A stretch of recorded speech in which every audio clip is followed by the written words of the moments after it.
Welcome back नाज़रीन। Programme के इस हिस्से में हम जिक्र करेंगे खैबर पख्तूनख्वा का। खैबर पख्तूनख्वा में पाकिस्तान तहरीक के इंसाफ की हुकूमत की हम कह सकते हैं कि मसाइल जो हैं कभी ख़त्म ही नहीं होते।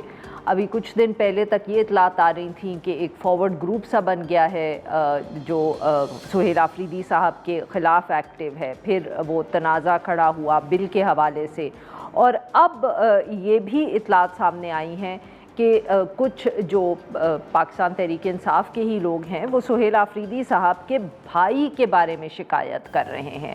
हुआ कुछ यूँ कि एक जो MPA हैं अब्दुल गनी आफरीदी साहब, उन्होंने वज़ीर आला सुहेल आफरीदी साहब को एक ख़त लिखा जिसमें उन्होंने ये इल्ज़ाम लगाया कि सुहेल आफरीदी साहब के जो भाई हैं नवीद आफरीदी साहब, वो अब्दुल गनी आफरीदी साहब के हल्के में सियासी और इंतज़ामी मदाखलत कर रहे हैं। उन्होंने ख़त में ये इल्ज़ाम लगाया कि सुहेल आफरीदी साहब के जो भाई हैं वो वहाँ खुली कचहरी भी करते हैं, सरकारी महकमों के जो अफसरान हैं उनको भी अपनी कचहरी में बुलाते हैं और उनकी शिरकत जो है वो ज़रूरी होती है, वहाँ डांट टपट भी होती है, तबादलों का भी ज़िक्र होता है।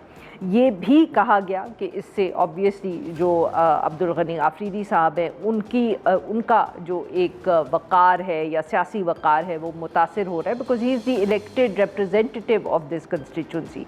उन्होंने ये भी कहा कि वो ये शिकायत काफ़ी दफ़े कर चुके हैं सुहेल आफरीदी साहब से भी और सूबाई वज़ीर मीना खान आफरीदी साहब से भी। ये जब ख़त पब्लिक हुआ, ये बात पब्लिक हुई, तो इसके बाद फिर वज़ीर आला साहब की और अब्दुल गनी आफरीदी साहब की मुलाकात भी हुई है जिसमें उनको अशोर किया है वज़ीर आला साहब ने कि अब इस तरह की कोई मुदाखलत जो है वो बर्दाश्त नहीं की जाएगी। इस सारे मामले पे गुफ्तगू करने के लिए आज हमारे साथ अरशद अजीज़ मलिक साहब, रेजिडेंट एडिटर हैं जंग पेशावर के। Welcome to the show Arshad साहब। अरशद साहब, ये क्या मामला है? अगर पहले सिर्फ इस मामले की बात करें, ये जो शिकायत आई, क्योंकि ऑब्वियसली अली अमीन साहब भी जब वज़ीर आला थे तो उनके भाई का हम जिक्र सुनते रहते थे, मगर इस दफ़े तो ख़त ही लिख दिया गया है बाकायदा। सो क्लियरली कुछ हम कहें कि ज़्यादा नवीद आफरीदी साहब का अमल दखल था या है? अरफा इस तरह है कि जब से सुहेल आफरीदी आए हैं तो ये बात बड़ी वाज़े थी कि उनके फैमिली के मेंबरान जो थे उनके हवाले से बात की जाती थी कि उनके भाई, कज़न, दोस्त जो हैं वो हुकूमती मामलात में जो है इंतज़ामी मामलात में मुदाखलत कर रहे हैं, हुकूमती मामलात में मुदाखलत कर रहे हैं। और हमें अक्सर व बेशतर जो वज़रा भी ये बात करते थे, साथ में सेक्रेटरीज़ भी ये बात करते थे कि उनके जो भाई हैं नवीद के हवाले से भी बात होती थी, दूसरे उनके भाई आमिर हैं उनके हवाले से बात होती थी। क्या वो भी सियासतदान है? नवीद आफरीदी साहब भी सियासतदान है सर? नहीं, सियासतदान उस तरह नहीं है। ज़ाहिर है कि उनके भाई हैं, जैसे अगर हम देख लें परवेज़ खटक साहब के वक्त में भी उनके भाई के हवाले से, उनके बेटे के हवाले से बात होती थी। अली अमीन गंडापुर थे, उनके भाई के हवाले से बात होती थी। वो तो फिर भी MNA होते थे ना, तो बंदा ये कहता है जी MNA है तो बात करते। ये लोग, इनका सियासत से उस तरह ताल्लुक़ नहीं है कि कोई इलेक्टेड मेंबर नहीं है ये लोग। लेकिन ये था कि ये तो कॉन्स्टिट्यूंसी की आप बात कर रही हैं ना, मैं बात कर रहा हूँ ओवरऑल हुकूमती मामलात में। यानी आप सेक्रेटरीज को आप फोन करते हैं मुख्तलिफ मामले कामों के लिए, आप सेक्रेटरीज फिर सेक्रेटेरिएट आपका जाना, वहाँ पे सेक्रेटरियों से मिलना। तो जाहिर है कि देखें ये अब एक वक्त में ये बात हुई कि जी सुहेल आफरीदी कहते हैं कि मेरा बड़ा भाई है, मैंने उनको मना भी किया लेकिन वो बाज नहीं आ रहे। तो मैं ये इसको तस्लीम नहीं करता इस बात को कि भाई अब CM जो है अपने भाई से कहे कि भाई आप हुकूमती मामलात में या इंतज़ामी मामलात मुदाखलत ना करें, और भाई कहे जी मैं आपकी बात नहीं मानता। ऐसा नहीं हो सकता। CM है वो एक डायरेक्टिव इशू कर दें तो मेरा ख्याल में कि ये अंदर भी नहीं जा सकेंगे किसी दफ्तर के। तो ये बिल्कुल जो हल्के की बात है, तो ये मैं बताऊं कि ये इनका हल्का जो है अब्दुल गनी का 71 है, PK 71, और वज़ीर आला का 70 है। तो ये बिल्कुल आप समझे एडजेसेंट हैं दोनों। अच्छा, तो अब यहाँ पे आपको देखिए पॉलिटिक्स भी होती तो ये मतलब कि प्रोबेबली नेशनल असेंबली की एक ही हल्का बनता होगा नेशनल असेंबली का। बिल्कुल आपने वो जड़ पकड़ ली है। तो ये एक्चुअली ये है कि जाहिर है कि चाहते होंगे कि उस हल्के में वहाँ पे मेरा असर रसूख बरकरार रहे और मेरे भाई जो हैं वो। तो अब्दुल गनी का देखिए ना, माजी में मैंने कहा ना शिकायत आती थी, लेकिन जो आपने बात की ना कि ख़त लिखना, फिर अच्छा ख़त उन्होंने प्राइवेट ख़त भी नहीं लिखा, फिर उन्होंने ओपन भी कर दिया, उसको अपने सोशल मीडिया पे डाल दिया उन्होंने। तो ऐसा कभी माजी में नहीं हुआ। तो इस मर्तबा पहले उनको ये मनाने गए थे जब ये बजट के मामला चल रहे थे, उसके बाद ये उनके काफ़ी क्लोज भी हैं मतलब ये चूंकि एक ही करीब करीब हल्के हैं, फिर इनके ताल्लुकात भी अच्छे हैं, लेकिन ये मुदाखलत इतनी बढ़ गई थी कि वो उन्होंने लिखना पड़ गया उनको एक्स पे कि भाई आप अपने भाई को संभालें आके, ऐसा नहीं होगा।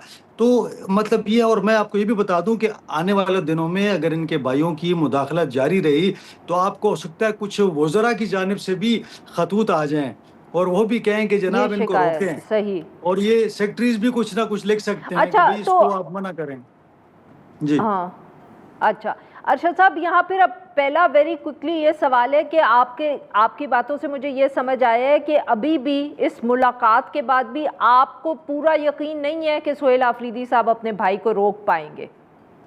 देखिए ना, उन्होंने तो कह दिया, किसी ने बात की तो उन्होंने कहा मेरा बड़ा भाई है, मैं क्या हाँ करूं, मैंने उसको मना किया था। तो मैंने हाँ कहा ये कोई तरीका तो हाँ नहीं है ना, आप मना करें, आप तो चीफ एग्जीक्यूटिव हैं सूबे के, हाँ, एक भाई आपसे नहीं ठीक संभाला है। जाता तो फिर आप कैसे संभालेंगे।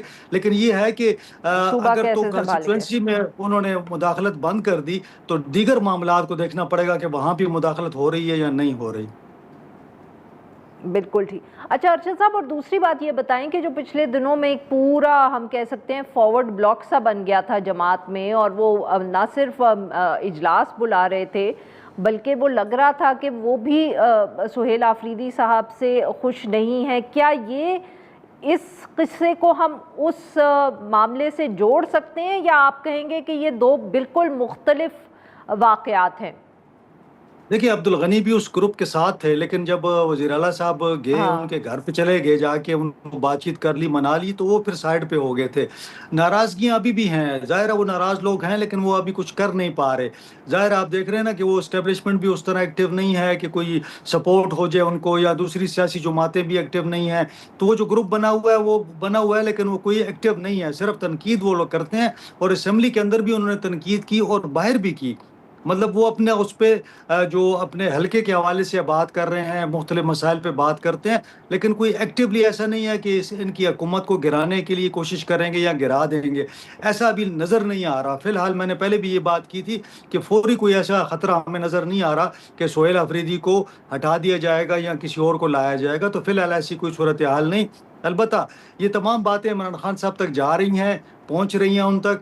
अगर उनकी जानिब से कोई रद्द-ए-अमल आया तो उसके बारे में सर, हम कुछ नहीं इमरान कह खान सकते। साहब तक कैसे पहुंच रही हैं? वो उनसे तो किसी की मुलाकात ही नहीं हो रही। ये आप कैसे कह रहे हैं कि इमरान खान साहब तक बातें मैं पहुंच आपको रही हैं? 100% ये बता रहा हूँ कि इमरान खान साहब को तमाम बातें जो भी सोहेल अफरीदी साहब और उनकी हुकूमत कर रही है, ये जो भाइयों का मामला है, जो करप्शन की बातें हैं, जो कमीशन की बातें हैं, जो ये तहरीक नहीं चला रहे, जहाँ जहाँ ये बातें कर रहे हैं, तमाम की सर, तमाम मैं जो ये नहीं कह रही कि सूरत नहीं हाल है, पहुंच रही, मैं पूछ रही हूँ कैसे पहुंच रही हैं, ये कैसे पहुंच पहुंचाने रही हैं? वाले, देखिए ना, पहुंचाने वाले तो पहुंचा देते हैं ना कोई तो वहां पे आता जाता है ना जी। कोई जरूरी नहीं है कि जाके बहनें मिलेंगी या पार्टी लीडर मिलेंगे तो बात पहुंचेगी। बात पहुंचाने के बहुत सारे तरीके हैं, आपको पता ही है, जेल में बहुत सारे लोग जाते हैं। कबूतर जा रहा होगा अडियाला। सर, आपकी बात जाहिर से है तो किसी मुझे के लग रहा पास है कि जैसे कबूतर है, किसी कबूतर के जो है पास वो मैना पेशावर है। से उड़ता है और अडियाला जेल में उतरता है। तो बहुत सारे लोगों की एक्सेस अभी भी है। ठीक है, बहुत बहुत शुक्रिया अरशद साहब, आप हमारे लिए वक्त निकाला। नाजरीन, आज के लिए बस इतना ही। We'll be back tomorrow at the same time.